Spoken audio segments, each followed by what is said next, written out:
আজকে জালসার যোগ্যতম শ্রদ্ধেয় সভাপতি সাহেব, সামনে বসে থাকা ইসলাম দরদি দিন দরদি ভাই ও বাবাজিরা, পর্দানাসীন মায়েরা এবং খালারা,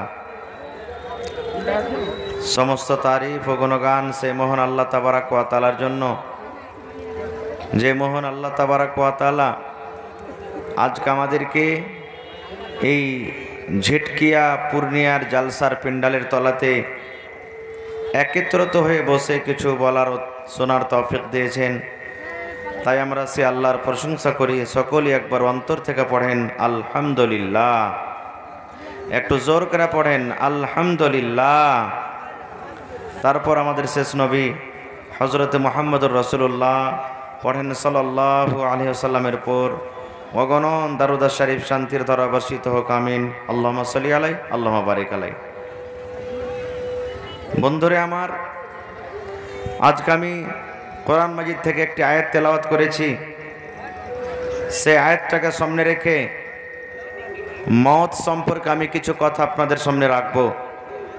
আল্লাহর কাছে দোয়া করি রব্বুল আলামিন আমি যা কিছু বলবো যেন সহিহ হাদিস এবং কোরআন থেকে বলতে পারি এবং তার প্রতি ছোট বড় সকলে যেন আমরা আমল করতে পারি, তার জন্য আল্লাহ আমাদেরকে তৌফিক দেন। পড়ুন আল্লাহুম্মা আমিন। ভাই আমার, এই দুনিয়াতে আমরা এসেছি, একদিন আমাদেরকে দুনিয়া ছাড়তে হবে। এই জিনিসটার পরে আমাদের বিশ্বাস আছে? একটু হানা বলেন, বিশ্বাস আছে?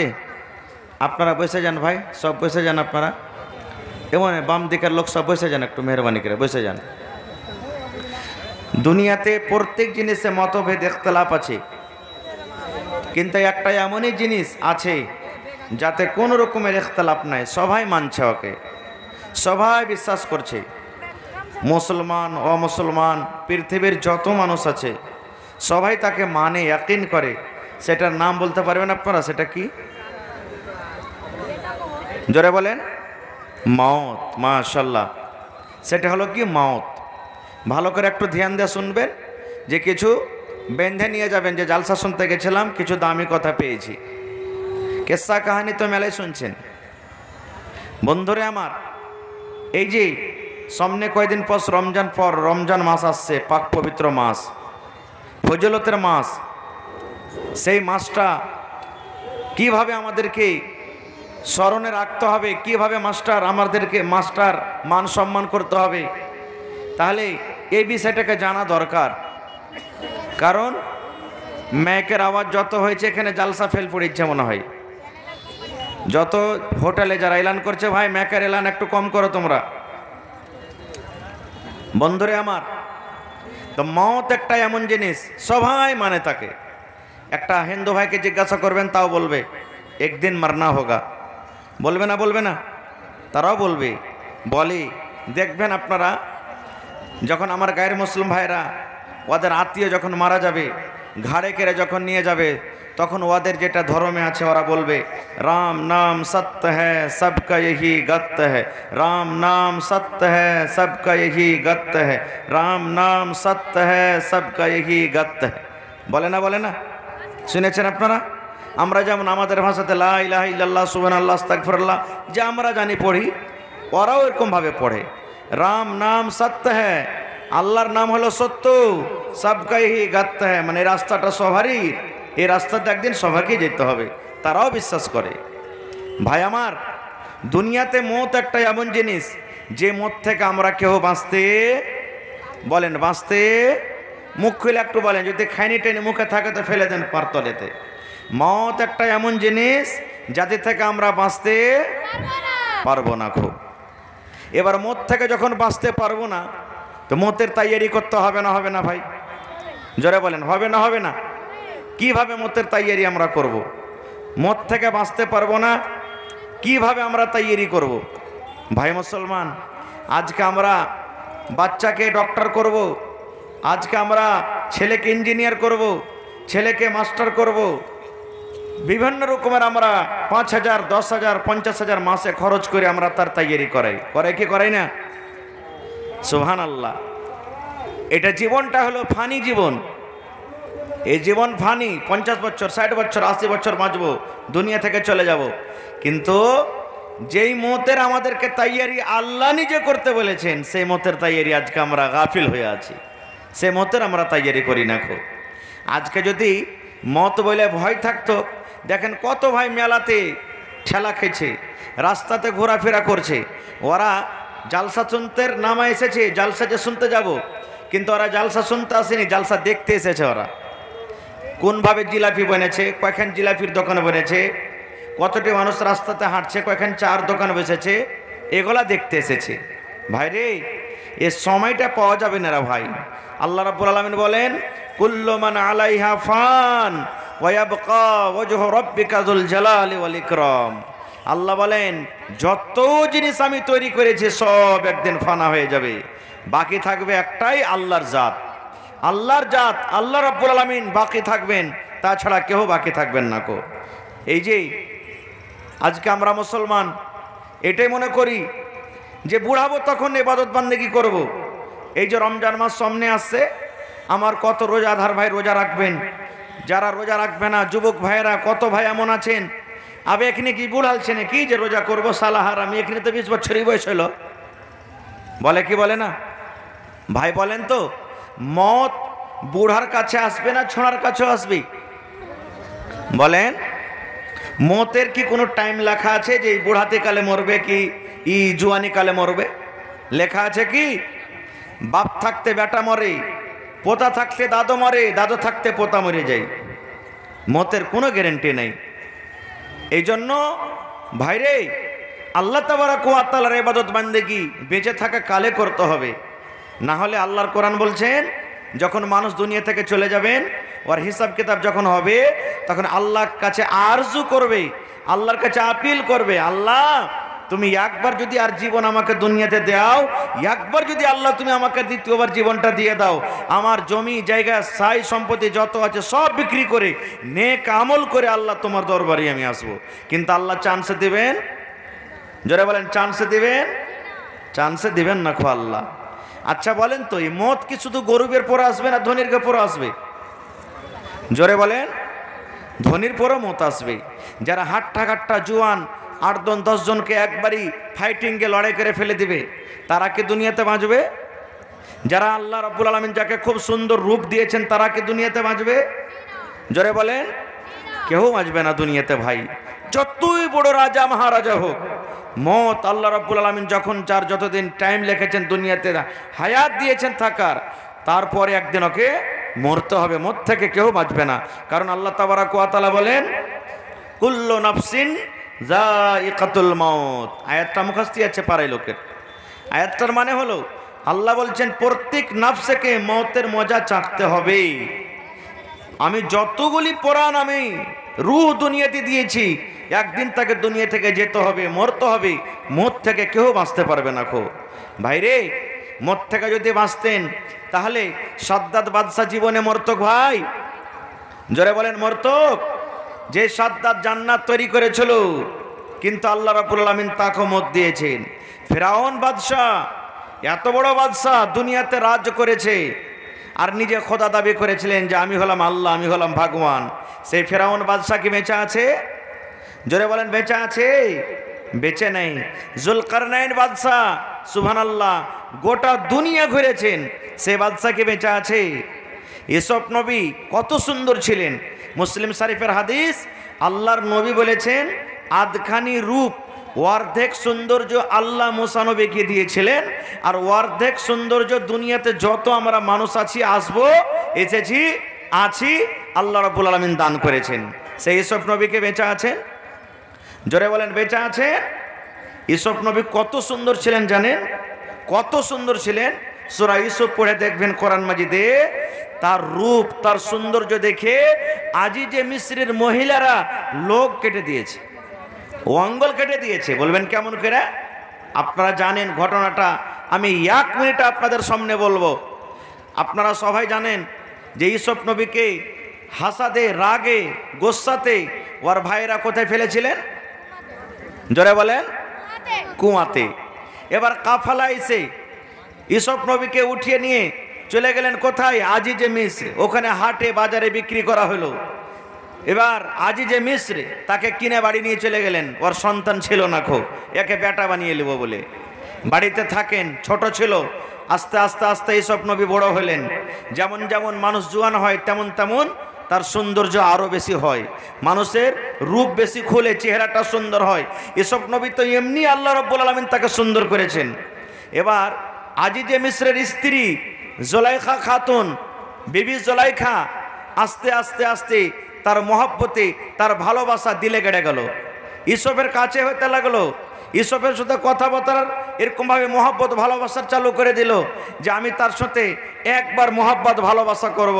কিন্তু ইউসুফ আলাইহিস সালাম সব সময় ইনকার করেন। আপনারা বলেন জেনা, ব্যভিচার, চুরি, ডাকাতি এই সমস্ত জিনিসগুলা কি ছুপিয়ে থেকেছে না থাকবে? ছুপিয়ে থেকেছে কি? একদিন দুদিন 5 দিন পর ধরা পড়বি। আস্তে আস্তে আশেপাশেকার মাহালে যত আর চাকরি নকরনি ছিল বা আশেপাশে যারা মহিলা, ওরা সবাই জেনে ফেললো যে আরে জানো একটা কথা শুনেছো যে বুবু? বলছে কি? মহিলার পেটে তো কোনো কথা পচবে না। বলছে কি হয়েছে? বলছে আরে বুবু, বিবি জুলাইখা যা আছে ওর গোলাম ইউসুফের পিছে পাগল হয়ে গেছে। বলছে ভাই? বলছে হ্যাঁ জি। আবার আরেকটা মহিলা বলছে বুবুর একটা কথা শুনেছ? বলছে কি হয়েছে? বলছে ইউসুফের পিছে ওর মালিকা জুলাইখা পাগল হয়ে গেছে, বাদশার স্ত্রী। এরকম ভাবে কথা ছড়িয়ে গেল। আস্তে আস্তে জুলাইখার কানে কথা এলো যে আরে বাপরে, আমি তো বাড়িতে বসে আছি আর আমার ব্যাপারে গ্রামে এলাকাতে বিভিন্ন রকমের কথা চলছে।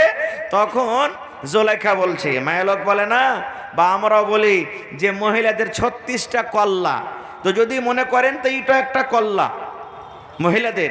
বিবি জুলাইখা বলছেন থাম রে লিস্সি লাগানি রে, আমার ব্যাপারে তোরা এরকম গীত গাচ্ছিস, দেখছি তোরা একটু পরীক্ষা নিয়ে। এবার জুলাইখা কি করলেন? আল্লাহ রাব্বুল আলামিন কোরআনে বলছেন সূরা ইউসুফে, যেই যেই মহিলারা তার ব্যাপারে কথা বলেছিলেন সমস্ত মহিলাকে দাওয়াত করলেন যে বুবুরে আমার বাড়িতে অমুক দিন তোমাদের জাফর দাওয়াত থাকলো, তোমরা চলে আসিও। সব হাজির হয়ে গেলেন। ইউসুফ আলাইহিস সালামকে একবারে তো সুন্দর রূপ চেহারা, এমনভাবে নতুন জামা কাপড় পিন্ধালছে, আরো সুন্দর হয়ে গেছে, একবারে আরো সুন্দর সুন্দর নতুন কাপড় পিন্ধালছে। আর ইউসুফকে বলেছে ইউসুফ আমি যখন ইশারা করব তখন তুমি মজলিসে একবার শুধু আসিয়ে দেখা করতে। এবার সমস্ত মহিলারাকে বসিয়ে দিয়েছেন, কে? বিবি জুলাইখা। আর সবকে একটা করে ফল দিয়েছে, আর ফলটা কাটার জন্য একটা করে চাকু দিয়েছে সবারই হাতে। আর বিবি জুলাইখা বলেছেন যে দেখো আমি যতক্ষণ তোমাকে আদেশ না করব যে খাও, ততক্ষণ তোমরা খাইও না। আমাদের দেশে দেখেন আজ থেকে 5-10 বছর আগে সবারই যতক্ষণ প্লেটে থালিতে খানা না হইলে খানা শুরু করেনি, এরকম দিন গেছে না জানি। আর এখন তো যেমন যেমন দিচ্ছে তেমন তেমন খেতিয়েছে, মানে ওই মাথা এখনই যায়নি খাবার, এমন থেকে হাত ধুয়া বসে আছে, এরকম তো সময়। খার যা হোক, তো বলছে একটা করে ফল দিয়েছে, একটা করে চাকু দিয়েছে, আর দিয়া বলছেন যে আমি যতক্ষণ তোমাকে খেতে না বলবো ফল কাটবে না। সব রেডি আছে যে কখন জুলাইখা আমাকে আদেশ করবে, কখন ফলটা কাটবো, চাকু আর ফল নিয়ে আছে। এবার জুলাইখা ইউসুফকে ইশারা করছেন, ইউসুফ তুমি মজলিসে এসো একবার। যেমনই মজলিসে সান্দালছে, সুবহানাল্লাহ, সব মহিলারা এদিকে ফল কাটতে আদেশ করে দিয়েছে জুলাইখা, এখন তোমরা ফল কাটো। এদিকে ফল কাটতে আদেশ করেছে আর ইউসুফকে ইশারা করছে তুমি মজলিসে এসো। আল্লাহুস সামাদ, এত রূপ দিয়েছেন আল্লাহ, তাকে দিয়েছিলেন। মহিলারা ফল কাটছে আর ইউসুফের দিকে দেখছেন আর বলছেন মালাকুন কারীম, ওরে আল্লাহ এটা মানুষ রে, এটা বুজরুগ ফেরেশতা হবে মনে হয়। আল্লাহুস সামাদ দেখি আছে আর ফল কাটছে, এদিকে জানে না যে ফল না কাটে নিজের নিজের লোক কাটছি, আমরা লোক কাটছি। সুবহানাল্লাহ। এবার যখন নিজের নিজের লোক কেটে দিয়েছে মহিলারা, তখন জুলাইখা বলছেন বুবুরে তোমরা যে ফল কাটতে দিয়েছি তোমরা ফল না কেটে দেখো তো কি কাটছো তোমরা। এবার লোকের দিকে দেখছে, যা আল্লাহ কি করলাম, আমরা তো লোক কেটে বসে আছি, রক্ত বাড়িতে শুরু হয়েছে। এবার বিবি জুলাইখা বলছেন বুবু একটা নজরে যদি তোমরা এরকম ভাবে ইউসুফকে দেখে নিজের লোককে কেটে থাকো, নিজের অঙ্গলকে কাটো, তা আমার বাড়িতে সব সময় আমার চোখের সামনে ঘোরাফেরা করছে, আমার অবস্থাটা কি হইতে পারে, আমার অবস্থা কি হইতে পারে। তো বুবুরে আমার তরফ থেকে তোমরা একটু ইউসুফকে পারিয়াস করো, সুপারিশ করো যে আমার কথাটা মেনে নেয়। সব মহিলারা তখন ইউসুফকে পারিয়াস করছেন। ইউসুফ আরে খ্যাপা জীবনের স্বাদটা লিয়ে এলে একবার, বাদশা যখন স্ত্রী কইছে তো মেনে লে তার কথা, বলছেন না, আমি তার কথা মানব না, এটা গুনাহ পাপের কাম। বলছে তুই যদি না মানিস তোকে জেল ঘরে কারাঘরে বন্ধ করবে। তখন ইউসুফ আলাইহিস সালাম কি বলেছিলেন, রে আল্লাহর বান্দি তোমরা শুনে নাও, আমি যদি বেবি জুলেখার সাথে খারাপ ব্যবহার করে কুকর্ম করে আল্লাহ রাব্বুল আলামিন নারাজ হয়ে যাবেন, জীবনের আমল সমস্ত নষ্ট হয়ে যাবে, জীবন আমার বেকার হয়ে যাবে। এই জন্য আমি এই কাজটা করতে পারবো না, এটা আমাদের হাতে ভুল হয়ে যাবে, গুনাহ হয়ে যাবে। এবার ওই মহিলারা বলতে লাগলেন, ইউসুফ যদি তুমি তোমার এই মালিকার যদি কথা না মানো তোমাকে জেলে বন্ধ করে দিবে, তোমাকে কায়দখানাতে বন্ধ করে দিবে। এবার ইউসুফ আলাইহিস সালাম কি বলেছিলেন, রে মুসলমান শুনে নিন। ইউসুফ আলাইহিস সালাম বলেন, মহিলা রে তোমরা কান করে শুনে নাও, জেল যাওয়ার আমার ভালো, জেলে থাকা আমার পছন্দ, আমি জেল ঘরে চলে যাব, কিন্তু আমি তার সাথে জেনা ব্যভিচার করতে পারবো না। রে মুসলমান, এই ঘটনাটা বলার উদ্দেশ্য হইল আল্লাহ রাব্বুল আলামিন ইউসুফ নবীকে এত সুন্দর এত রূপ দান করেছেন রে ছেলেছেন রে ভাই। তো অবশ্যই ইউসুফ আলাইহিস সালাম দুনিয়াতে না একদিন দুনিয়া থেকে চলে গেছেন। এই জন্য আল্লাহ রাব্বুল আলামিন বলেন, দুনিয়ার মানুষ রে, আমি আল্লাহ যে মত তৈরি করেছি, মতের মজা একদিন চাখতে হবে, মতের শরবত তোমাকে একদিন পান করতে হবে, মতের গর্তে তোমরা একদিন যেতে হবে, মত থেকে তোমরা কেউ বাঁচতে পারবে না।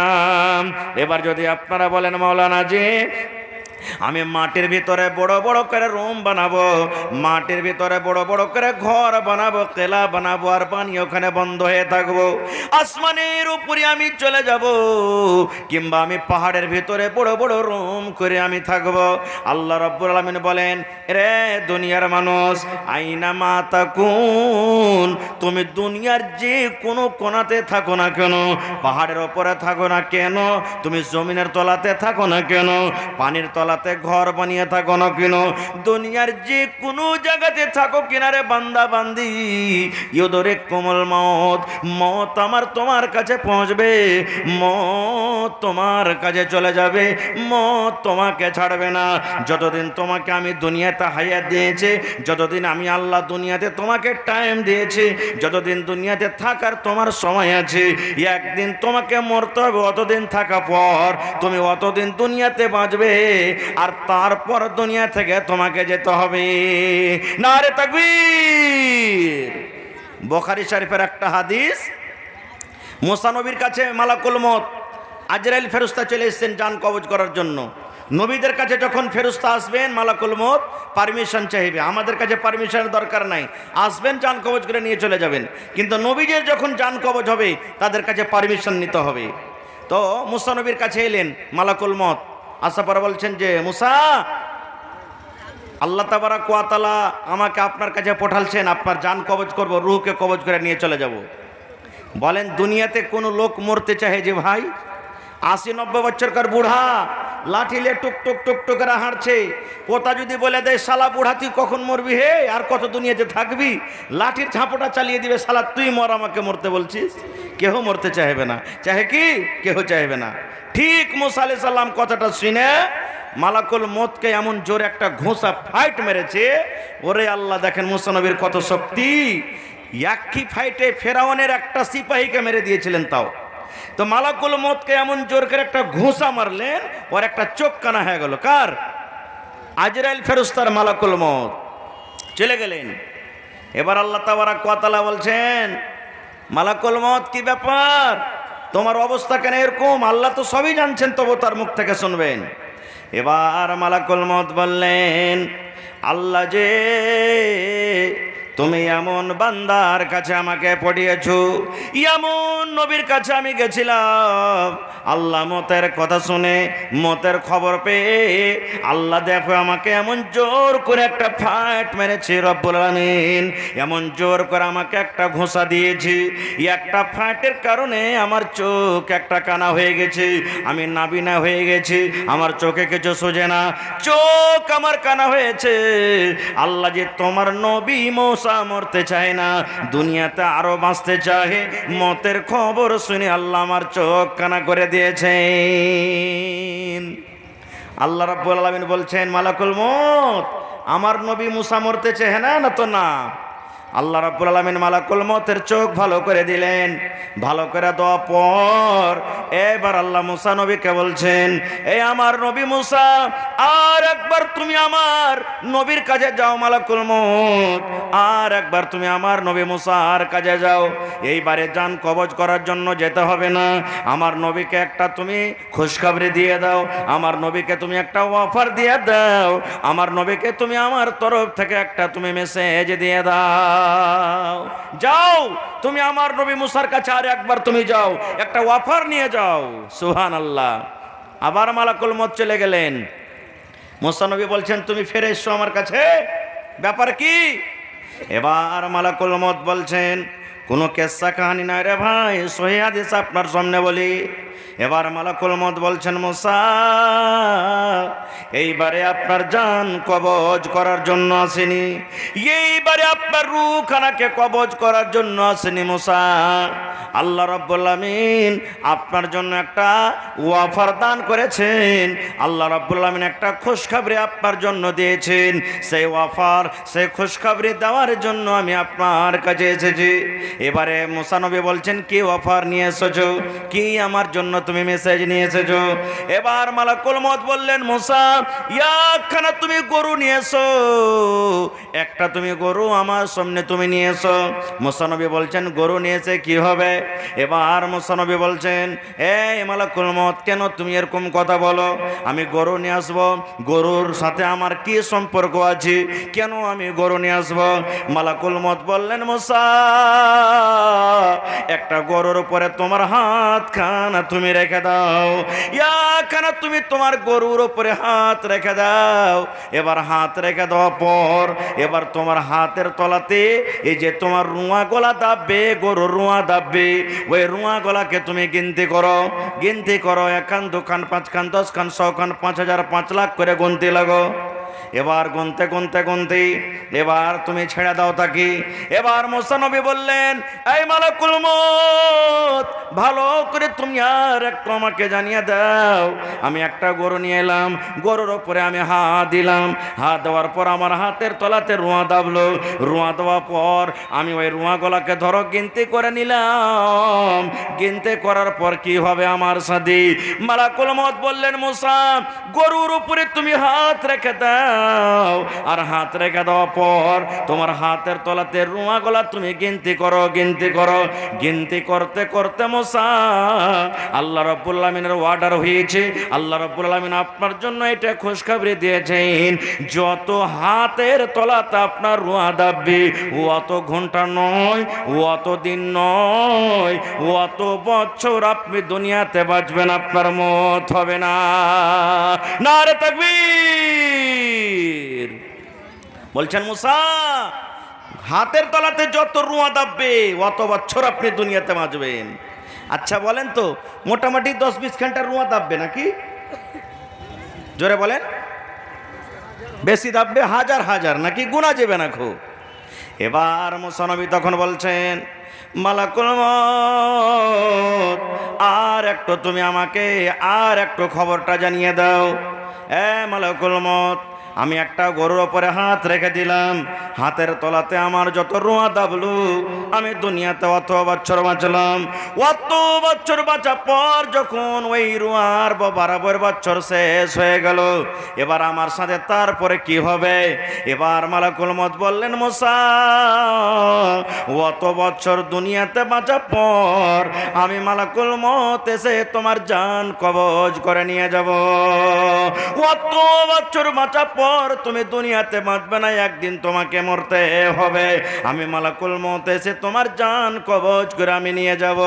এইবারে মুসা নবী তখন বলছেন, মালাকুল মউত এত বছর থাকা পরও, এত বছর বাঁচা পরও আমাকে যখন একদিন মরতে হবে, এরকম বয়সের আমার দরকার নয়, এরকম অফারের দরকার নাই। এসো এসো, তুমি আমার জানখানাকে কবজ করে নিয়ে চলে যাও। সুবহানাল্লাহ। তো ভাইরে দেখেন, আল্লাহ তাবারাক ওয়া তাআলা এতখানি অফার দিলেন, তাও সেই নবী মুসা আলাইহিস সালাম দুনিয়া থেকে বেঁচে আছেন। জোরে বলেন, বেঁচে আছেন? বেঁচে নেই। আমাদের আখরি নবী কি নাম বলেন তো? জোরে বলেন। মুহাম্মদ সাল্লাল্লাহু আলাইহি সাল্লাম আহারে দুনিয়া থেকে চলে যাবেন। শেষ টাইম, শেষ সময় নবীজি আমার কথা বলতে পারেন না। নবীজির একজন স্ত্রী মা আয়েশা রাদিয়াল্লাহু তাআলা আনহার এই বুকের উপরে নবীজি এরকম ভাবে মাথা দিয়েছেন। আব্দুল বারিক 1000। আচ্ছা, আব্দুল বারিক। আব্দুল হারিস, আব্দুল হারিস 1000, আব্দুল বারিক 1000। মাশাআল্লাহ, দোয়া করছি একটু পরে। এবারে বন্ধুরে আমার, দয়ার নবী মা আয়েশা রাদিয়াল্লাহু তাআলা আনহার বুকের উপরে মাথা দিয়েছেন। বারবার বেহুশ হয়ে যান, বারবার বেহুশ হয়ে যান। এই করতে করতে মুসলমান, দয়ার নবী আমার দুনিয়া থেকে চলে গেলেন। হায়রা তোমার ফারুক রাদিয়াল্লাহু তাআলা আনহু তলোয়ার নিয়ে দাঁড়িয়ে গেলেন। আর দাঁড়িয়ে যাওয়ার পর বলছেন, এরে আমার বন্ধুরা, আরে আল্লাহর নবীর সাহাবীরা শুনে নাও, যারা বলবে আমার নবী দুনিয়া থেকে চলে গেছেন, দুনিয়া থেকে নবী মৃত্যু হয়ে গেছেন, তাকে আমি তলোয়ার দিয়ে তার গর্দানখানে উড়িয়ে দেব, তার আমি মাথাটা আলাদা করে দেব, ধড় আলাদা করে দেব। আমার নবী কোনোদিন মরতে পারে না। হযরত আবু বকর রাদিয়াল্লাহু তাআলা আনহু ইয়ামান শহরে ছিলেন। নবীর কথা শুনে তাড়াতাড়ি করে এবার নবীর কাছে এলেন। নবী একটা মোটা চাদর দিয়ে নবীকে ঢেকে ধরা হয়েছে। এবার দুই গালে চুমা দিলেন। হযরত আবু বকর রাদিয়াল্লাহু তাআলা আনহু নবীজির দুই গালে চুমা দিলেন। চোখ দিয়ে ঝরঝর ঝরঝর করে পানি ঝরতে শুরু হয়ে গেল। এবার দেখছেন ওমর তলোয়ার নিয়ে আছে, আর ওমর এলান করে দিয়েছেন, নবীর ঘরের দুয়ারে ওমর রাদিয়াল্লাহু তাআলা তলোয়ার নিয়ে আছেন। আর বলছেন, আজকে যে বলবে আমার নবী দুনিয়া থেকে মারা গেছে, দুনিয়াতে নবী নাই, আমি ওমর তাকে জীবিত রাখবো না, তার গর্দানখানাকে উড়িয়ে দেব। হযরত আবু বকর রাদিয়াল্লাহু তাআলা আনহু এবার খুতবাতে দাঁড়িয়ে গেলেন, মিম্বারে চেপে গেলেন, খুতবা শুরু করে দিলেন। রে আল্লাহর বান্দা, যারা নবীর পূজা করো, যারা নবীর পূজা করো, নবীর ইবাদত বন্দেগী করো, তাহলে শুনে নাও, এই আমার নবী, এই আমার নবী দুনিয়াতে নাই। যারা আল্লাহর পূজা করো, আল্লাহর বন্দেগী করো, এই আমার ভাইরা তোমরা শুনে নাও, আমার নবীকে আল্লাহ রাব্বুল আলামিন মওত দিয়েছেন, দুনিয়া থেকে নবী চলে গেলেন। এই আল্লাহর বান্দারা, শুধু আমার নবী নয়, আমাদের আগে যত নবী দুনিয়াতে এসেছিলেন, আল্লাহ রাব্বুল আলামিন সময় হিসাবে তাকে দুনিয়া থেকে উঠিয়ে নিয়েছেন, তারাও দুনিয়া থেকে চলে গেছেন। আজকে আমার নবীকে আল্লাহ রাব্বুল আলামিন মওত দিয়েছেন, আমার নবীও দুনিয়া থেকে চলে গেছেন। এই জন্য তোমরা নবীর পূজা করো না, তোমরা তো এক আল্লাহর পূজা করো। এই কথাটার পরতে তোমরা ইয়াকিন করো, বিশ্বাস করো যে আমাদের নবী দুনিয়া থেকে চলে গেছেন, আর কিন্তু বেঁচে নাই।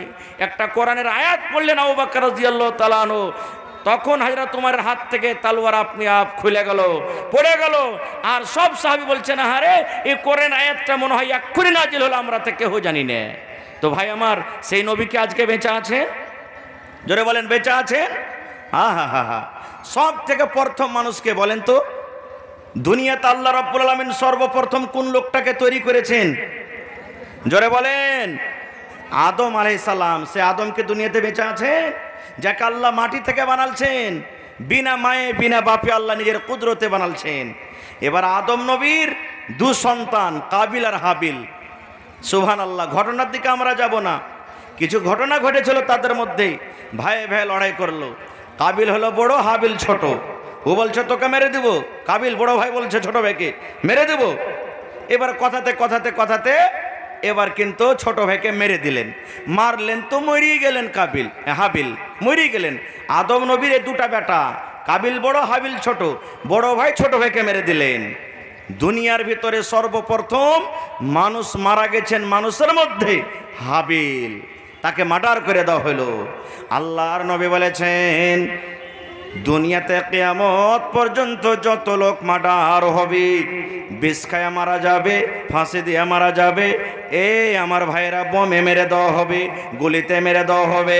কিয়ামত পর্যন্ত যত লোককে মার্ডার করা হবে, দয়ার নবী এলান করে দিয়েছেন, সর্বপ্রথম গুনাহ, সর্বপ্রথম পাপ, সর্বপ্রথম গুনাহ আল্লাহ রাব্বুল আলামিন আদম নবীর সন্তান, বড় সন্তান কাবিলের ঘাড়ে আল্লাহ রাব্বুল আলামিন প্রথমে চাপাবেন। তারপরে যে মার্ডার কারনেওয়ালা হবে আল্লাহ রাব্বুল আমিন তার ঘাড়ে পরে চাপাবেন। তাহলে দুনিয়ার ভিতরে সব থেকে আগে মানুষের মধ্যে যে মারা গেছেন, দুনিয়া ছেড়ে চলে গেলেন, তার নাম হলো হাবিল। এবার ভাই মরে গেল, বৈশা কাঁদছেন, আল্লাহ মেরে তো দিলাম, কেমন করে মাটি দিব? মানুষ তো তখন মরেনি যে মাটি দেওয়ার নিয়ম কারণ জানবে। কেমন করে মাটি দিব আল্লাহ, কেমন করে মাটি দিব? এর আগে মানুষই মরেনি, কেমন করে মাটি দিতে হয় তো জানে না, কাঁদছে বসে বসে। আহারে, আজকে যত লোক এখানে বসে আছি আমরা, জানাজার টাইম হয়েছে ভাই, জানাজার নামাজ পড়তে চলে যাচ্ছি, জানাজার নিয়ম জানি না, জানাজার তারিকা জানি না। কবর খুঁড়তে দেখবেন গ্রামে একটা মাইয়া থেকে যায়, ওই একটা থেকে দুটা লোকই কবর খুঁড়তে জানে, বাকি লোক জানবে না। খুব হ্যাঁ, ওর বাপটাকে পেঠা, মোড়লকে বলে দে মোড়ল, হে কাকে পেঠাবি পেঠা না। কবর খুঁড়তে আমরা জানি না। খো গোসল করাবে যখন পালা আসবে, আরে অমুক লোকটাকে ডাক না, ওই তো সবকে গোসল করিয়ে বেড়াই, গোসল করার আমরা তারিখে জানি না। খো আমরা মুসলমান, চোখে চোখে দেখাও ভাই আমার। তো কাবিল কাঁদছে, আল্লাহ রাব্বুল আলামিন দুটা পাখিকে পাঠিয়ে দিলেন আসমান থেকে। ওই পাখি এসে কাবিলের সামনে লড়াই ঝগড়া করতে করতে করতে উয়াকে মারে, উয়াকে মারি, এই করতে করতে এক পাখি আর এক পাখিকে মার্ডার করে দিল, এক পাখি আর এক পাখিকে মেরে দিল। এবার কাবিল কিন্তু সব চকচক করে দেখছেন।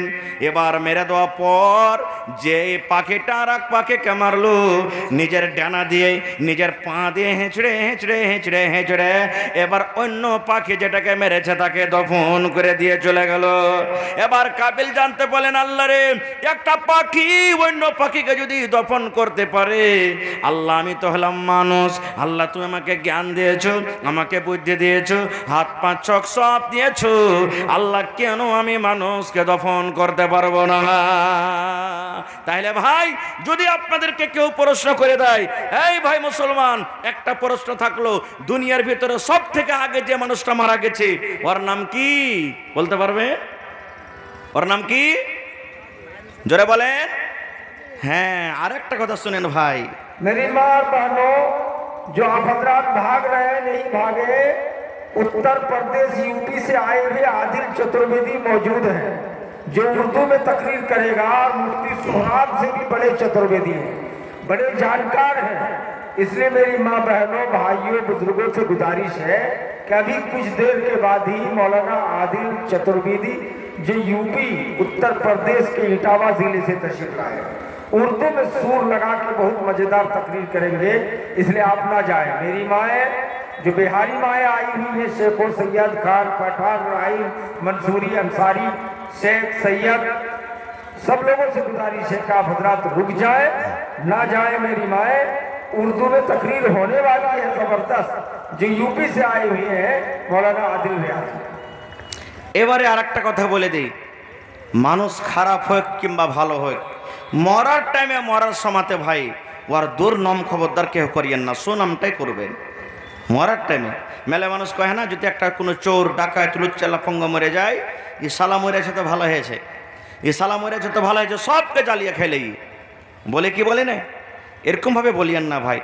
ওর পাপ যা করেছে দুনিয়া থেকে তো করে চলে গেল, ভালোই নামটা করেন, কারণ আপনি ওই টাইমে ওই সময়তে যেটা নাম করবেন ফেরেশতারা ওইটাই নোট করতে থাকবে। এর প্রমাণ, আল্লাহর নবী একদিন বসে আছেন, সাহাবা কেরাম নবীর সাথে আছে, একটা জানাজা কিন্তু চলে ইচ্ছে পাঞ্জর দিয়ে। জানাজা যখন চলে গেল, দয়ার রসুল বলছেন, হে সাহাবীরা, এটা কে গো? তোমরা জানো এই লোকটার ব্যবহার চরিত্র কেমন ছিল? তো সাহাবা কেরাম তার খুব নাম করলেন, হুজুর লোকটা খুবই ভালো ছিল, মুত্তাকি পরহেজগার, লোকটার ব্যবহার খুব ভালো, আমল ভালো। তো রসুল বলছেন ওয়াজাবাত। কি বললেন? ওয়াজাবাত, মানে তারপরে ওয়াজিব হয়ে গেল। বসে আছেন, আবার কিছুদিন পর আর একটা মাইয়া তার একটা জানাজা পাঞ্জর দিয়ে হেঁটে চলে যাচ্ছে তাকে নিয়ে। এবার রসুল তার ব্যাপারে জিজ্ঞাসা করছেন, হাগো এই লোকটাকে যে 2 নম্বরে ঘাড়ে করে নিয়ে যাচ্ছে লোকেরা, তো এই লোকটা কেমন ছিল, তার ব্যবহার চরিত্র কেমন ছিল? তো সাহাবায়ে কেরাম তার খুব দুর্নাম করলেন, হুজুর ওর চরিত্র ব্যবহার ভালো ছিল না, এরকম ওরকম ছিল। তো রসুল বলছেন ওয়াজাবাত, তারপরে ওয়াজিব হয়ে গেল। সাহাবায়ে কেরাম দল দয়ার নবীকে প্রশ্ন করে দিলেন, আল্লাহর নবী গো, ভালো নাম করলাম, তাও আপনি বললেন ওয়াজাবাত মানে ওয়াজিব হয়ে গেল, আর এর ব্যাপারে দুর্নাম করলাম, খারাপ নাম করলাম, তাও বললেন ওয়াজাবাত ওয়াজিব হয়ে গেল। আমরা বুঝতে পারলাম না ওয়াজাবাত মানে কি। ভালোর বেলা তো ওয়াজাবাত আর মন্দর বেলা তো ওয়াজাবাত, ওয়াজাবাত মানে কি আমরা বুঝতে পারলাম না। আল্লাহর নবী বললেন, ও আমার সাহাবীরা তোমরা শুনে নাও, যার তোমরা নাম করেছো, যার তোমরা নাম করেছো, যে লোকটার তোমরা ভালাই বয়ান করেছো, ওয়াজাবাত মানে ওয়াজাবাতিল জান্নাত, তারপরে জান্নাত ওয়াজিব হয়ে গেল, লোকটা জান্নাতের ভিতরে চলে যাবে। আর যার তোমরা দুর্নাম করেছো, ওই লোকটার পরে জাহান্নাম ওয়াজিব হয়ে গেল, লোকটা জাহান্নামের ভিতরে চলে যাবে। এই জন্য মুসলমান, যখন মানুষ মারা যাবে, নবী বলেছেন তার দুর্নাম করিও না, পারো তো ভালো নাম করো। ভাই আমার, তাইলে মত একদিন একে নিয়ে আছে, আসবে। যেই মালাকুল মত ফেরেশতা আমাদের জান কবজ করছেন, করবেন, সব দুনিয়ার মানুষ শেষ হয়ে যাবে, কেহ আর নেই। তখন আল্লাহ মালাকুল মতকে বলবেন, মালাকুল মত আর কেহ আছে? বলবে আল্লাহর কেহ নাই, সব শেষ হয়ে গেছে, তুমি আমি আছি। আল্লাহ রাব্বুল আলামিন তখন মালাকুল মতকে বলবেন, মালাকুল মত মুত মানে এখন তুই মর, তুই এখন মরে যা। মালাকুল মত বলবেন, আল্লাহ যে কেমন করে আমি মরবো, জি আল্লাহ কেমন করে আমি মরবো? আল্লাহ রাব্বুল আলামিন মালাকুল মতকে বলবেন, মালাকুল মত রে, যেমন তুমি দুনিয়াতে মানুষের জান কবজ করেছো, ওরকম ভাবে তুমি তোমার জান খানাকে কবজ করে নাও। তাইলে বন্ধুরে, মালাকুল মত যিনি আমাদের জান কবজ করবেন, সে মালাকুল মত তিনিও বাঁচবেন না, সেও মারা যাবেন। সুনেরি আওরাকের মধ্যে একটা ঘটনা লিখছেন যে সুলেমান নবী ওই ফিলিস্তিন যেখানে লড়াই যুদ্ধ চলছে, ফিলিস্তিনের মাটিতে একদিন বসে আছেন, গল্প সল্প করছেন, আর ওই দেশেরই একটা লোক সুলেমান নবীর পাঞ্জরে কিন্তু বসে আছেন, গল্প করছেন নবীর সাথে। এবার একটা লোক মানুষের রূপে সুলেমান নবীর কাছে চলে গেছেন। আব্দুল মালিক মুজাহিদ লিখছেন সুনেরি আওরাকের মধ্যে যে সুলেমান নবী ফিলিস্তিনের মাটিতে বসে আছেন। আমাদের হিন্দুস্তান থেকে ফিলিস্তিন অনেক দূরে, নাকি আছে না নেই? অনেক দূরে আছে। তো গল্প সল্প করছেন লোকটা। এবার একটা লোক ওর কাছে চলে গেল, সালাম কালাম করে ওখান থেকে চলে গেলেন। এবার সুলেমান নবী পাঞ্জরে যে লোকটার সাথে গল্প করছিলেন, তাকে বলছেন, এই যে লোকটা এখন আমার কাছে এসেছিল, একে তুমি চিনো? বলছেন, না, এলাকাতে কোনোদিন দেখিনি, আমাদের এলাকার মতন তো মনে হয় না, জীবনে কোনোদিন দেখিনি। এবার সুলেমান নবী তখন বলছেন, আরে পাগলা, এটা হলো মালাকুল মত, আল্লাহর ফেরেশতা আজরাইল আমার কাছে এসেছিল দেখা করার জন্য। বলছে, তাই না? তো হ্যাঁ। লোকটার দিলে ডর হয়ে গেল। সুলেমান নবীকে বলছেন, আমি আর এখানে থাকবো না। বলছে, কেন? বলছে, আমাকে হিন্দুস্তানের মাটিতে পাঠিয়ে দেন আপনি। সুলেমান নবীর আদেশে হাওয়া না ছিল, হাওয়াকে যা বলতো তাই শুনতে। এবার বলছেন সুলেমান নবী, আমি এখানে থাকবো না, আমাকে হিন্দুস্তানের জমিতে পৌঁছে দেন, আবার লোকটা এসে কখন আমার জান কবজ করে নিয়ে চলে যাবে। এবার কি করলেন? সুলেমান নবী হাওয়াকে বললেন, যাও একে হিন্দুস্তানের মাটিতে পৌঁছে দাও। পৌঁছে গেলেন। এবারে ঠিক 5 মিনিট 10 মিনিট 15 মিনিট পর সুলেমান নবী একাই বসিয়েছেন, মালাকুল মত এসে আবার ওখানে হাজির ফিলিস্তিনের মাটিতে। এবার বলছেন, সুলেমান নবী, আপনার পাঞ্জরে যে লোকটা বসেছিল ওই লোকটা কই? তো বলছেন যে, মালাকুল মত, তোমার ডরে তোমার ভয়ে লোকটা হিন্দুস্তানের মাটিতে পালিয়ে গেছে, ওখানে চলে গেল, আমার কাছে আর নাই যে কখন এসে জান কবজ করবে। এবার মালাকুল মত বলছেন, সুলেমান নবী, আমি আল্লাহর তারিফ করে শেষ করতে পারি না। আল্লাহর কিভাবে আমি তারিফ করব? আল্লাহ কত বড় দয়াবান, কত বড় পাওয়ারফুল, আমি শেষ করতে পারি না। এবার সুলাইমান নবী বলছেন, কেন তুমি এরকম কথা বলো, ব্যাপারটা কি? এবার মালাকুল মউত বলছেন, সুলাইমান নবী, আল্লাহ রাব্বুল আলামিন আমাকে আদেশ করলেন, ও মালাকুল মউত, ওই সুলাইমান নবীর পাঞ্জরে ফিলিস্তিনের মাটি যে লোকটা বসে আছে, এই লোকটার জান তোমাকে হিন্দুস্তানের মাটিতে করতে হবে, হিন্দুস্তানের দেশে তোমাকে করতে হবে। কিন্তু সুলাইমান নবী বলছেন, এটা কেমন করে মালাকুল মউত বলছেন, এটা কেমন করে সম্ভব? লোকটা তো ফিলিস্তিনের মাটিতে বসে আছে, এখন 8 ঘন্টা 25 মিনিট তার হাতে টাইম আছে, আর ওর জানখান আমাকে হিন্দুস্তানের মাটিতে করতে হবে, ও অত দূরকার রাস্তা কেমন করে এই জায়গাতে আসবে? এইবারে মালাকুল মউত বলছেন, ও সুলাইমান নবী, আমার ডরে, আমার ভয়ে যে লোকটা আপনার কাছ থেকে হিন্দুস্তানের মাটিতে চলে গেছেন, ওরে আল্লাহ, আমি তার জান কবজ করে আপনার কাছে আমি এসেছি দেখার জন্য, যে আমি জান কবজ করলাম, এই আপনার পাঞ্জরে লোকটা বসে আছে, ওরে জান কবজ করলাম কি অন্য লোকের জান কবজ করলাম? সুবহানাল্লাহ। এই জন্য তো আল্লাহ বলছেন, আইনা মা তাকুন ইউদরিকুমুল মউত, যেখানে তুমি থাকো না কেন, দুনিয়ার কোন কোণাতে থাকো কেন, মওত তোমার কাছে পৌঁছবে। যে ভাইরা আমার বলেন, ভাইরে জোয়ানি কালে মরবো না, বুড়াতি কালে মরবো, তাদের জন্য একটা আপনাদের সামনে ওয়াকিয়া বলছি। একটা বাংলা কিতাব আছে আমার কাছে, গল্পর মাধ্যমে জ্ঞান, গল্প করতে গেলে জ্ঞান বাড়বে। এই চকচরা হাতে চায়ের দোকানে বসে যে আমরা শরীয়ত বিরোধী গল্প করছি, এগুলা গল্প নয়, গল্প করতে গেলে জ্ঞান বাড়বে। মায়েরা খালারা ভালো করে শুনেন, কেমন জ্ঞান? এক আল্লাহওয়ালা মুত্তাকি পরহেজগার লোক, তার কাছে মালাকুল মউত চলে এসেছে মানুষের রূপে। আসার পর তখন বলছেন, ওর বয়স কিন্তু ঠিক 20 বছর 25 বছরকার বয়স, একবারে কড়কড়ে জুয়ান হয়েছে। আসার পর বলছেন যে, ভাই তুমি আল্লাহর ইবাদত বান্দেগি করছো, করো, ভালো কথা, কোনো মানা নাই, কিন্তু ভাইরে তুমি যখন মরবে তো তোমার মরার কিছুদিন আগে একটা চিঠি আসবে, যখন তুমি চিঠিটা পাইবে তো মনে করে এখন আর দুনিয়াতে বাঁচবো না, মরে যাব। এবার লোকটা তখন বলছে যে, আল্লাহ, এই লোকটা আমার কাছে আইসে আমাকে চিঠি দিবে মরার আগে, আর আমি তখন মরবো, তো এত কষ্ট করে নামাজ রোজা দান ধ্যান করার কি দরকার? দুনিয়ার যত পাপ সব করতে লাগলো, যত পাপ সব করতে লাগলো, যে মরার আগে একদিন আসবে চিঠি, তখন তওবা ইস্তেগফার করব, আল্লাহ মাফ করে দিবে। এবার যত দুনিয়ার পাপ সব করতে লাগলো। বন্ধুরে আমার, এবার এই করতে করতে করতে করতে 25 থেকে 35 বছর হয়ে গেল, 40 বছর হয়ে গেল, 50 বছর হয়ে গেল, 60 বছর হয়ে গেল, চিঠি আসে না। মাথার চুল পাকতে লাগলো, চিঠি আসে না। কানে কম শুনতে লাগলো, চিঠি আসে না। এবারে দাঁত কিন্তু উঠতে লাগলো, চিঠি আসে না। চোখ ঝাপসা লাগতে লাগলো, ঝলমল করতে লাগলো, চিঠি আসে না। শরীরটা কমজোর হয়ে গেল, তাও চিঠি আসে না। এ মুসলমান, চামড়া ঝড়ো হয়ে গেল, তাও চিঠি আসে না। এবার মাঞ্জা টেড়া হয়ে গেল, তাও চিঠি আসে না। এবার লোকটা মনে মনে বলছেন, আল্লাহ, লোকটা আমার সাথে মনে হয় ধোঁকাবাজি করলে, আমার বোঝেন আর চিঠি আসবে না। আমার কাছে কখন চিঠি আসবে? আমি তো বুড়িয়ে গেলাম, মাথার চুল পেকে গেল, দাঁত উঠে গেল, চোখে কম সুজে, আল্লাহ, চামড়া জড়ো হয়ে গেল, মাঞ্জা টেড়া হয়ে গেল, আর মনে হয় আমার কাছে চিঠি আসবে না। একবারে খুশনি বুড়া হয়ে গেছে। তখন মালাকুল মউত তার কাছে এসছে।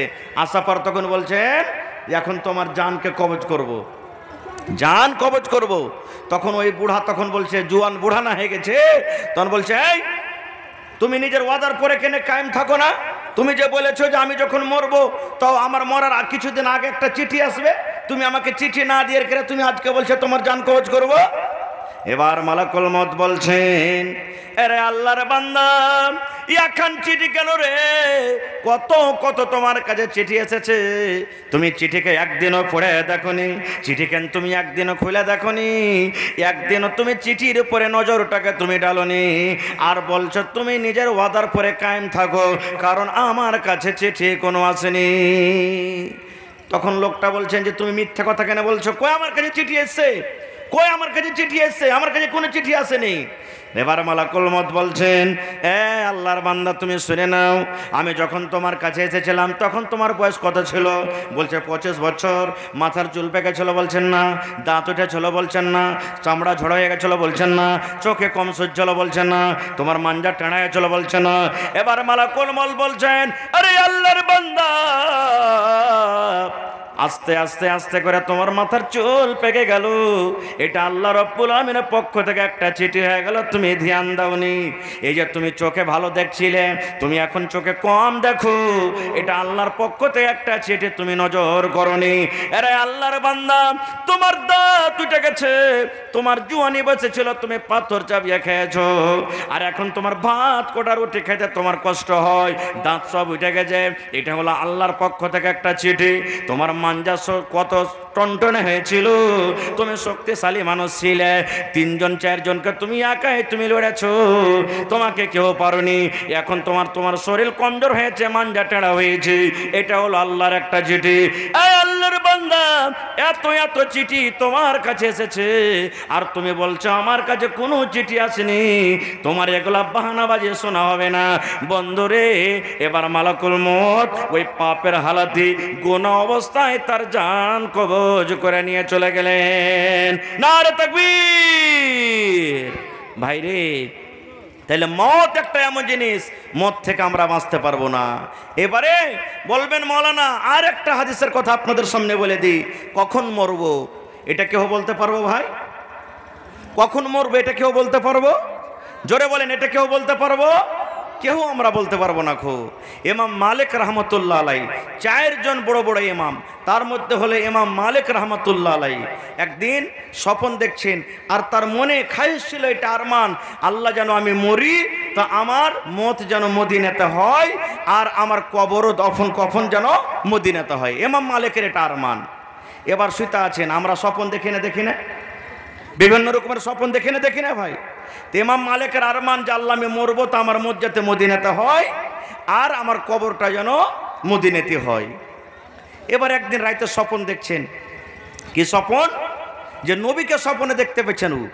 ইমাম মালিক রহমতুল্লাহ আলাই নবীকে স্বপ্নে দেখতে পেয়েছেন। এবার স্বপ্নে যখন দেখেছেন নবীকে, তো মনে করছে যে আমি একটু নবীকে জিজ্ঞাসা করিলি যে আমি মরবো কখন। তো স্বপ্নে তখন নবীকে বলছেন, হুজুর আমি কখন মরবো একটু আপনি বলেন তো, আমার কোন জায়গাতে মত হবে আর কোনটা মাটি হবে। তো স্বপ্নে নবীজি তাকে 5টা লোক দেখালেন। কয়টা লোক ভাই? জোরে বলেন। এই 5টা লোক দেখা পর তার স্বপ্ন ভেঙে গেল। কিন্তু এবার স্বপ্ন থেকে ভেঙে যাওয়ার পর মনে ছটফটি শুরু হয়ে গেল, আল্লাহ কি ব্যাপার, আমি তো জিজ্ঞাসা করলাম যে আমি কখন মরবো, কিন্তু আমাকে 5টা লোক দেখালেন। 5টা লোকের মানে কি? 5 ঘন্টা পর, 5 সপ্তাহ পর, 5 মাস পর, 5 বছর পর, কখন মরবো? চিন্তা ভাবা শুরু। ওই যুগে একজন ইমাম ছিলেন ইবনে সিরিন রহমতুল্লাহ আলাই, নিজের গোলামকে বললেন, চাকরকে, যাও ওই ইমাম সাহেবকে তুমি জিজ্ঞাসা করে এসো যে স্বপনটার মতলবটি মানে কি। স্বপনের তাবির করতে পারতেন, কিন্তু হ্যাঁ তুমি বলিও না যে স্বপনটা ইমাম মালিক রহমতুল্লাহ আলাই দেখেছেন, এটা তুমি বলিও না। বলছে ঠিক আছে। এবার সেই গোলাম চলে গেলেন, যাওয়ার পর বলছেন, হুজুর একটা স্বপনের তাবির করতে এসেছি আপনার কাছে, আপনি তাবির করেন। বলছে কি? বলছে কোন স্বপন দেখেছেন কোন লোক যে নবীকে আমি স্বপনে দেখেছি, আর স্বপনের মাধ্যমে তাকে জিজ্ঞাসা করলাম যে আমি কখন মরবো, আমার কখন মত হবে। তো 5টা লোক দেখালছেন। এই 5টা লোকের মতলব কি? খুব চিন্তায় চিন্তিত যে আল্লাহ 5 দিনে মরবো, কি 5 ঘন্টাতে, কি 5 সপ্তাহ থেকে, 5 বছরে, কি 5 মাসে, চিন্তা ভাবতে পড়ে আছেন। তখন বলছেন স্বপনটা কে দেখেছে? বলছে আমাকে নাম বলতে মানা করেছেন। এবার সেই ইমাম বলছেন, এই আল্লাহর বান্দা, যদি তুমি তার নাম না বলো, আমার মনে হয় এই দুনিয়াতে এরকম স্বপন যদি কেউ দেখনা বলা হয়, কেউ যদি দেখে, তাহলে ইমাম মালিক ছাড়া এরকম স্বপন কেউ দেখতে পারে না। তখন বলছেন যে যখন আপনি বলি দিলেন, তো হ্যাঁ ওই দেখেছেন স্বপন। এবার ওই মৌলানা এবার স্বপ্নের তারিফ করছেন, দেখো 5টা লোক স্বপ্নে দেখেছে, আর মতলব হলো 5 দিন বাদ মরবে তা নয় রে, আমার মনে হয় 5 ঘন্টা পর মরবে তা নয়, 5 সপ্তাহ পর মরবে তা নয়, 5 বছর পর মরবে তা নয়। আল্লাহ রাব্বুল আলামিন কোরআন মাজিদে 114 সূরা দান করেছেন। 114 সূরার মধ্যে একটা সূরার নাম আছে সূরা লোকমান। আছে না নাই? কোরআনে একটা সূরার নাম আছে সূরা লোকমান। যারা কোরআন পড়িতে জানেন ওই সূরা লোকমানের শেষের আয়াতগুলো আপনি পড়বেন, সব থেকে শেষের আয়াত আল্লাহ রাব্বুল আলামিন ওই আয়াতটাতে সূরাটাতে শেষের দিকে 5খানা কথা আল্লাহ রাব্বুল আলামিন বলেছেন, 5খানা জিকির করেছেন, 5টা কথা আল্লাহ বলেছেন। ওই 5টা কথার দিকে ইশারা করে তাকে 5খানা লোক দেখা হয়েছে। এই 5টা লোকের মানে 5 দিন পর মরবে তা নয়, 5 মাস পর মরবে তা নয়। এই যে স্বপ্নে জিজ্ঞাসা করেছেন আমি মরবো কখন আর কোন জায়গাতে মরবো, আমার দফন কোথায় হবে, আল্লাহ রাব্বুল আলামিন কোরআনে সূরা লোকমানে 5খানা বলেছেন। তার মধ্যে হলো একটা ইনদা ইলমুস সাআ, কিয়ামত কখন হবে এই কিয়ামতের খবর আল্লাহ ছাড়া কারোর কাছে নাই। না আছে? আছে কি কিয়ামতের খবর? আপনারা শুনেছেন যে সূরা 2012 সালে শুনেছিলেন যে কিয়ামত হবে। 12 সাল আছে না কেটে গেছে? তারপরে শুনেছেন 2021 সালে কিয়ামত হবে। 21 সাল আছে না কেটে গেছে? হ্যাঁ, কিয়ামতের খবর আল্লাহ ছাড়া কেউ জানে না কো। এই করতে করতে 5টার মধ্যে একটা এটা কথা আছে, এরে দুনিয়ার মানুষ, আল্লাহ রাব্বুল আলামিন বলেন তুমি কখন মরিবে, কোন জায়গাতে তুমি মরিবে, কিভাবে তোমার মরণ হবে, এই খবরটা আমি আল্লাহ রেখেছি। এই মরার খবর আমি আল্লাহ ছাড়া দুনিয়ার কোনো মানুষ জানে না, কোনো মানুষ জানে না খো। কারণ মানুষের কাছে যদি খবর হইতো, কিলিম হইতো যে আমি এই জায়গাতে মরবো, তাহলে ওই জায়গাতে কিলুম মানুষটা যেত ভাই? কোনোদিন যেত না খো। এই জন্য এই ইলিমটাও আল্লাহর কাছে আছে ভাই রে। তাহলে আমরা সবাই জানতে পারলাম এই বিষয় নিয়ে। আল্লাহ বাচ্চা রাখে, ইনশাল্লাহ আবার কোনোদিন আলোচনা করব, কারণ আমার পিছে আরও 2জন মনে হয় বক্তা আছেন এখনো, আর সময় তো জানতে পারছেন। তো এই জন্য আমি কথাটাকে আর লম্বা না করে ভাই মতকে স্মরণ করতে হবে, মতকে স্মরণ করতে হবে। মতকে স্মরণ করতে গেলে পাপ থেকে, গুনাহ থেকে বাঁচতে পারবো আমরা। আর মতকে যদি আমরা স্মরণ না করি তাহলে পাপ থেকে আমরা জীবনে কোনোদিন বাঁচতে পারবো না। হযরত আবু হুরায়রা রাদিয়াল্লাহু তাআলা আনহু, যাকে দুনিয়াতে জান্নাতের সার্টিফিকেট দেওয়া হয়েছে, সেই আবু হুরায়রা মরবেন, আশেপাশে সব সাহাবীরা বসে আছেন, বলছেন আবু হুরায়রা তুমি কাঁদছো, তোমার চোখ দিয়ে পানি, দুনিয়া ছাড়তে কি ময়া হয় না, দুনিয়ার ময়া মোহাব্বতে কাঁদছো? হযরত আবু হুরায়রা রাদিয়াল্লাহু তাআলা আনহু বললেন, ও আমার ভাইরা, দুনিয়ার ময়া মোহাব্বত আমি কাঁদি না, আমি যে নেকি করেছি রে ভাই, আমি যে আমলগুলো করেছি, আমার নেকি কম, আমার আমল কম, আর আমাকে মৃত্যুর পর একটা লম্বা সফরে আমাকে যেতে হবে। এত বড় লম্বা সফর অল্প নেকি নিয়ে কেমন করে আমি যাব? এই জন্য আমি কাঁদছি, আমার চোখ দিয়া পানি ঝরে। আল্লাহুস সামাদ। আর আজকে আমরা মুসলমান গুনার পর গুনাহ করি, কিন্তু ভাই রে আমাদের মত বলে স্মরণ হয় না। তো ভাই এই মাদ্রাসার জন্য মতকে স্মরণ করে 10 থেকে 15 মিনিটে দেখি আমার কোনো আল্লাহর বান্দা আছেন, একটা লোক 1000 ইটের দান করতে পারবেন। বালুর দরকার আছে মাদ্রাসাতে ভাই, আপনাদের হাজার হাজার শুকরিয়া আদায় করি, আপনাদেরকে ধন্যবাদ জানাই যে 2 বছর 1 বছরকার মাদ্রাসা কত তারাক্কি করেছেন। এটা আপনাদের ইমানের পহচান, এটা আপনাকে দানের পহচান, যে আপনারা যদি দান না করতেন এত বড় মাদ্রাসা জীবনে এত সুন্দর বিল্ডিং হতো না গো। সেই মাদ্রাসাতে ভাই পালাস্তারের দরকার আছে, দেখি কোনো আল্লাহর বান্দা 1 গাড়ি বালুর দাম দিতে পারবেন ভাই, 1 গাড়ি বালু দেন কিংবা বালুর টাকাটা দিয়ে দিন। দেখি কোনো আল্লাহর বান্দা আছেন, জমিন ঢালাই হবে 150 1 গাড়ি গিট্টি কিংবা 1 গাড়ি গিট্টির দাম কেউ দিতে পারবেন। আর এখনো রুমের দরকার আছে, দেখি কোন আল্লাহর বান্দা আছেন 1000 ইটের দাম করবেন। ভাই পালাস্তার করতে গেলে সিমেন্টের দরকার আছে, শুধু বালিতে হবে না। দেখি কোন আল্লাহর বান্দা আছেন আজকে জালসাতে ভাই 100 বড়া সিমেন্ট, 1 বড়া 2 বড়া 3 বড়া 5 বড়া 10 বড়া করে 100 বড়া সিমেন্ট কিংবা সিমেন্টের দাম। দেখি কোন আল্লাহর বান্দা আছেন, আসেন তো তাড়াতাড়ি করে দেখি। কমিটির লোককে বলবো মা খালাদের পিন্ডালে তাড়াতাড়ি করে চাদর দিয়ে পাঠিয়ে দেন। মায়েরা খালারা চাদর ভর্তি করে করে টাকা দিয়ে পাঠাবেন ইনশাআল্লাহ। গেছে চাদর নিয়ে? হ্যাঁ, এই দেখেন আমার মা খালাদের তরফ থেকে একটা কাঁসার বাঁধনা এসে গেছে, মাশাআল্লাহ, নারে তাকবীর। মায়েরা খালারা গলার হার, নাকের নাকমণি, কানের বালি, যা কিছু আছে ইনশাআল্লাহ সব খুলে খুলে খুলে দান করবেন। এই জন্য ভাইয়েরা মায়েরাকে বলবো 10 থেকে 15 মিনিটের মধ্যে আল্লাহর ওয়াস্তে আপনারা সময়টাকে না কাটিয়ে আপনারা তাড়াতাড়ি নিজের নিজের দানটাকে ভাই দিয়ে পাঠান। এই যে দেখেন একজন ভাই আমার 1000 আর একজন ভাই 1000, দুইজন ভাই 2000 টাকা দান করেছেন। মাশাআল্লাহ, জাযাকাল্লাহ। রব্বানা যালামনা আনফুসানা ওয়া ইল্লাম তাগফির লানা ওয়া তারহামনা লানাকুনান্না মিনাল খাসিরিন। রব্বানা আতিনা ফিদ দুনিয়া হাসানা ওয়া ফিল আখিরাতি হাসানাতাও ওয়া কিনা আযাবান নার। আল্লাহ, তোমার দুইজন বান্দা 1000 করে 2000 টাকা জমা করেছেন। 2 লক্ষ টাকা মনে করে কবুল করে নাও। আল্লাহ, মনের আশাকে পুরা করে দাও। রোজু রোজগারে আল্লাহ বরকত দাও। কামাইতে কামাইতে আল্লাহ বরকত দাও। একজন তোমার বান্দি আল্লাহ 100 টাকা এবং অপর থেকে কাঁসার একটা বদনা দান করেছে। আল্লাহ, তার দান তুমি কবুল করে নাও। মনের আশাকে আল্লাহ পুরা করে দাও। রোজু রোজগারে বরকত দাও। আল্লাহ, স্বামীর সহগ্নি করে রাখো। আত্মীয় স্বজন যারা কবরে চলে গেছেন তারকে কবরে তুমি জান্নাতের বিছানা দিয়ে দাও। রব্বানা তাকাব্বাল মিন্না ইন্নাকা আনতাস সামিউল আলিম। আমিন। মায়েরা খালারকে পেন্ডালে চাদর দেন। গেছে মায়েরা খালারা আপনাকে পেন্ডালে চাদর নিয়ে গেল, আপনারা চাদর ভর্তি করে করে দেন। এ ভাই, কেউ আপনারা উঠবেন না খো, কারণ স্টেজে আপনার জন্যই আসছে, আপনার জন্য এসেছে, স্টেজে আসবে। এই লাগা আপনারা তার ভাষণ শুনবেন। 10 মিনিটের মধ্যে আমাকে নিজের নিজের দানটা দেন। যুবক ভাই রে, জীবনে কিছু নাই ভাই, মতকে স্মরণ করেন। মতকে স্মরণ করে 1 বস্তা 2 বস্তা 5 বস্তা করে সিমেন্ট গালা দেন ভাই। আল্লাহ তাবারাক ওয়া তাআলা আপনার দানকে কবুল করবে। সাদকায়ে জারিয়া হিসাবে আপনার দান কবুল হবে। এই জন্য আপনারা লেট না করে আসেন, তাড়াতাড়ি করে আসেন। 100, 200, 50, 1000, 2000, 5000 ধান, গম, মাকাই, যেরকম আল্লাহ যাকে সুবিধা দান করেছেন সেই সুবিধা হিসাবে আপনারা নিজের নিজের দান গালাকে দিয়ে যান ভাই। আসেন, তাড়াতাড়ি করে আসেন ভাই।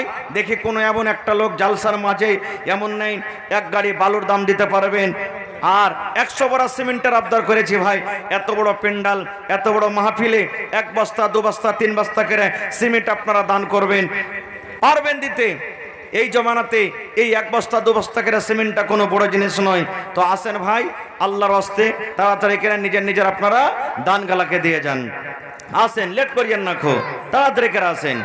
মাটির বাড়ি মাটির ঘর মাটির হবে বিছানা, এসেছ একা যাবে একা, সঙ্গে কেহ যাবে না। মাটির বাড়ি মাটির ঘর মাটির হবে বিছানা, এসেছ একা যাবে একা, সঙ্গে কেহ যাবে না।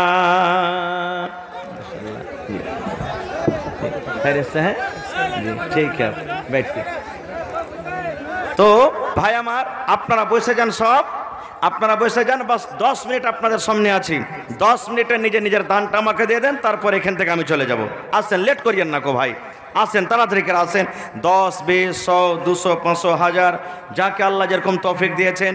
ভাই আর একটা কথা বলি, আজকে আপনার মাদ্রাসা থেকে একটা হাফিজে কোরআন তৈয়ার হয়েছে। ভাইরে, বেটাকে তো হাফিজে বানাইতে পারেননি, বেটাকে তো মুলবি বানাইতে পারেননি। দেখি কোরআনের প্রতি মহব্বত ভালোবাসা দেখিয়ে এই হাফিজটাকে কে কিনতে পারবেন? হাফিজের ড্রেস, তার কাপড়ে মোটামুটি আমাকে লাগছে 2,500 থেকে 3,000 টাকা জরুর খরচ হয়ে যাবে। তো একটা হাফিজের দাম দেখি 3,000 টাকা কে দিতে পারবেন? দেখি কোন আল্লাহর বান্দা আছেন 2,000 টাকা কেউ দিতে পারবেন? একটা হাফিজ কিনতে কে পারবেন? দেখি আজ আল্লাহর হস্তে সুবহানাল্লাহ, আল্লাহ তাবারাক ওয়া তাআলা আপনাকে নেকি দান করবেন। আল্লাহ রাব্বুল আলামিন আপনার দানকে কবুল করবেন। আল্লাহ তাবারাক ওয়া তাআলা আপনার জায়েজ আশাকে পুরা করবেন। এই জন্য